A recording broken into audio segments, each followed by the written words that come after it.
Agora, no Jornal da Manhã, entrevista. E a Câmara de Vereadores de Joinville tem até o final deste mês para aprovar os encaminhamentos das emendas dos parlamentares ao orçamento do Executivo para o ano que vem. E o vereador Neto Peters, do Novo, é o relator do projeto e responsável em analisar as sugestões dos colegas vereadores para se encaixar justamente nessas previsões de investimentos. O vereador está com a gente ao vivo aqui no Jornal da Manhã, nesta segunda-feira, justamente para explicar, né, como é que funciona esse encaixe de pedidos para atender uma previsão orçamentária para 2023, previsão essa na ordem de 4 bilhões e 42 milhões de reais. Vereador Neto, bom dia, bem-vindo à Jovem Pan, tudo bem? Boa semana. Bom dia a todos, bom dia Marquinhos, bom dia aos ouvintes. Bom dia, Fernandinho. É uma satisfação estar aqui com vocês. Sempre um momento de trocar informação com os nossos joinvilenses e esclarecer um pouquinho mais sobre a Câmara de Vereadores e a Prefeitura. E eu queria que o senhor já começasse a esclarecer, então, para o ouvinte da Jovem Pan, como é que está esse processo, né, de negociação com os vereadores que pretendem sugerir as emendas, quantas já foram apresentadas, enfim, a discussão tem que acontecer para que, de fato, a gente tenha um orçamento aprovado aí para o ano que vem. É uma Câmara de Vereadores, como a gente vinha conversando aqui, que vem trabalhando bastante, né? Nós, vereadores, a gente está com uma nova postura e nós recebemos 33 emendas no total, onde o valor total das emendas ele ultrapassou 30 milhões de reais. A maioria das emendas ela estava tirando da Secretaria de Comunicação. Se a gente aceitasse todas as emendas, a gente deixaria a Secretaria de Comunicação com 5, 6 milhões negativos. Não conseguia nem pagar a folha de pagamento. Então aí está o desafio da onde a gente precisa equilibrar esse orçamento, equilibrar os interesses dos vereadores, cada um tem o interesse de cuidar da sua região, cuidar do seu nicho eleitoral, vamos colocar dessa forma, né? E aí a gente teve que fazer todas as conversas a respeito. Na Comissão de Finanças já passou, hoje a discussão será na Comissão de Legislação e futuramente no plenário. Então o prazo é curto, como você bem mencionou, e as conversas estão bem avançadas, né, em termos de emendas, mas é um momento de bastante equilíbrio e conversa. Vereador, o senhor integra, né, a base do governo Adriano Silva justamente por causa do partido. E o que impacta justamente em essa aproximação do Executivo nesse alinhamento de pedidos? E aí a pergunta que eu lhe faço é a seguinte: tem alguma orientação definida pela Prefeitura em termos de prioridades ou restrições ou não? Sim, como é a Prefeitura que executa o orçamento, a gente não pode fazer modificações muito severas, uma vez que o orçamento já é bem carimbado, né? A gente tem muito pouco recurso que a gente pode modificar. Esse ano foi 8 milhões que a gente conseguiu modificar ali e atender aos pedidos dos vereadores. Vale destacar aqui, como eu antecipei na questão anterior da Secretaria de Comunicação, que muitos vereadores eles retiram o orçamento da Secretaria de Comunicação. Do meu ponto de vista, a publicidade e propaganda ela é importante quando é uma publicidade e propaganda que é de interesse do munícipe, que é uma utilidade pública. Quando é uma publicidade e propaganda que é de autopromoção do político, no caso, aí eu vejo como não é bacana. Mas quando é de interesse do munícipe, eu vejo como bacana.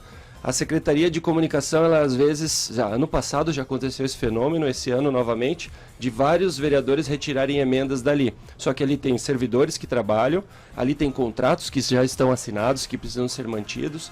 Então a gente tem que manter uma reserva de recursos ali realmente. Já foi reduzido dos anos anteriores o orçamento e esse equilíbrio ele é fundamental. Vereador, hoje é 28, né? 28 de novembro, então lá na quinta-feira já é dezembro, se eu não estou equivocado, quinta-feira já é dezembro. Passa muito rápido, logo vem recesso e tudo mais. Vamos falar um pouquinho sobre prazos. Cronograma está de acordo? Tem que acelerar para a gente atender a esses prazos, para chegar ali no Natal tudo resolvido? Como é que tá? Sim, tá dentro do prazo. Normalmente nós temos uma audiência pública ali por volta do dia 15 de novembro, aproximadamente, um pouquinho antes, um pouquinho depois. Esse ano foi um pouquinho depois, se eu não me engano. E depois disso passa uma semana e entrega a relatoria, aglutinam todas as 33 emendas, passa a relatoria. A Comissão de Legislação vai verificar se tem legalidade, como a base do projeto ele é a base do ano anterior, então não modificou legislação, lei de responsabilidade fiscal não modificou, tal. Então a tendência é ter aprovação bem fácil em legislação e depois ir ao plenário. O plenário é a aprovação do que a gente já discutiu anteriormente. Como eu consegui encaixar de uma forma bem bacana para atender pelo menos uma emenda de cada vereador, isso ali foi fundamental. A gente conversou antes, eu conversei com o vereador e falei, vereador, qual emenda eu não posso deixar de fora? Ah, essa aqui não pode deixar de fora. E a gente houve esse diálogo antes, e a política é a arte do diálogo, e aí a gente conseguiu atender a pelo menos uma emenda de cada vereador. A gente atendeu todos os vereadores, não todos pela totalidade, obviamente. Então isso ali foi fundamental. E o fato de eu ser contador acaba ajudando um pouquinho, que é uma linguagem que a gente já tinha na empresa, a gente acaba tendo também na iniciativa pública, que é um pouquinho diferente, mas acaba ajudando um pouquinho, né? Uma curiosidade para vocês, enquanto eu não era vereador, em 2019, para começar os estudos para se tornar vereador, eu peguei todo o orçamento do município, todas as contas, todas as secretarias, gabinete do prefeito, subprefeitura, tudo, os fundos, e fiz uma avaliação de todas essas contas e todas essas subprefeituras. Então isso aí me deu uma base bem interessante para conhecer de contabilidade pública e poder ajudar o município também avaliando aqui. Sempre quando a gente avalia um projeto na Câmara, a gente tem umas perguntinhas clássicas. Quanto custa e quem vai pagar essa conta? Da onde vai sair o orçamento, né? Então isso aí é bem interessante também. E nesse levantamento algum número chamou a atenção, vereador? A gente fez um estudo, né, em grupo, onde a gente avaliava numa visão muito simplista, se fosse o meu dinheiro ou o dinheiro da minha empresa, nós gastaríamos daquela forma. Algumas coisas a gente viu que não gastaria daquela forma. No entanto, tem situações que é necessário a gente avaliar de forma diferente. Eu lembro muito bem a Amunesc, eu não entendia o que era a Amunesc. Inocentemente, em 2019, eu não entendia. Agora a gente sabe que a Amunesc apoia o município fazendo projetos executivos. E os projetos executivos são fundamentais para fazer as obras. Em obras, o documento inicial para fazer o edital de licitação da obra, o projeto executivo. Então, assim, o que eu digo a você é que a ideia, a mentalidade, ela mudou estando dentro do sistema, sendo um vereador agora, a mentalidade mudou. No entanto, a forma de pensar continua sendo a mesma. O senhor comentou ali a respeito das secretarias, né? Nesse encaixe de pedidos, há também um risco de deixar alguma secretaria sem verba para atender algum contrato? Como é que está sendo alinhado isso com os outros vereadores? De jeito nenhum. Como a gente faz, antes de bater o martelo, a gente reuniu com a Secretaria de Administração e Planejamento do município, a gente teve esse cuidado especial. Até agradeço aqui aos servidores da Secretaria que foram muito atenciosos aqui conosco ano passado, esse ano também. A gente colocou orçamento, por exemplo, para a Secretaria de Meio Ambiente, para a Secretaria de Habitação, CEINFRA, para a CEPROT. Nesse final de semana a gente está dependendo bastante do apoio da Defesa Civil, então teve aumento de recurso para a Defesa Civil, para a Secretaria de Proteção também e para a Secretaria de Esportes. Então a gente fez isso bem alinhado. O que não foi aceito de emendas foi porque, especialmente, o fundo já adequa aquilo. Por exemplo, foi solicitado mais orçamento para a Secretaria de Habitação. Só que para construir casas populares para a REURB são utilizados dinheiros do fundo e não dinheiro da Fonte 100.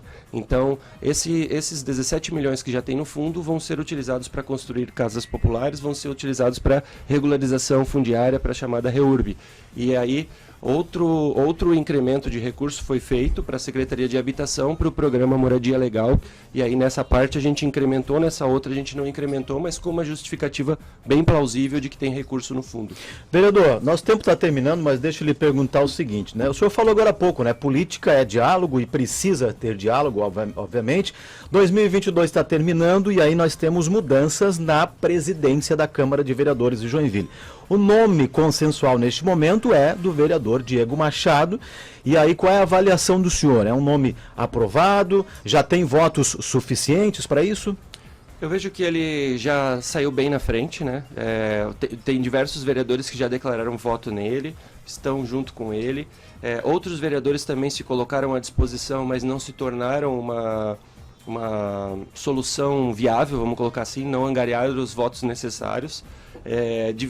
Eu particularmente tenho conversado bastante com o Diego no sentido de colocar painel de votação, de colocar a presença dos vereadores no portal da transparência, colocar como cada vereador votou os projetos no portal da transparência. A gente tem já colocado assim, se eu votar em você, eu espero isso daqui, isso daqui, isso daqui.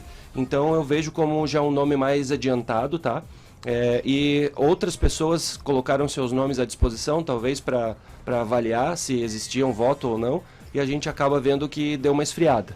ele é um nome que está mais aceso, vamos colocar assim. O senhor aprova o Diego nome dele? Machado. Eu gosto da opção, né? Tenho conversado com ele a respeito, e no que a gente tem conversado, eu tenho colocado o que é importante para mim, e está sendo bem interessante o diálogo, sem dúvida. Perfeito. Vereador Neto Peters do Novo, muito obrigado pela presença do senhor aqui, desejar sucesso e até uma próxima, né? Até logo. Eu agradeço a oportunidade, fico sempre à disposição. É uma satisfação estar aqui com vocês e com os ouvintes da Jovem Pan. Grande abraço. Grande abraço.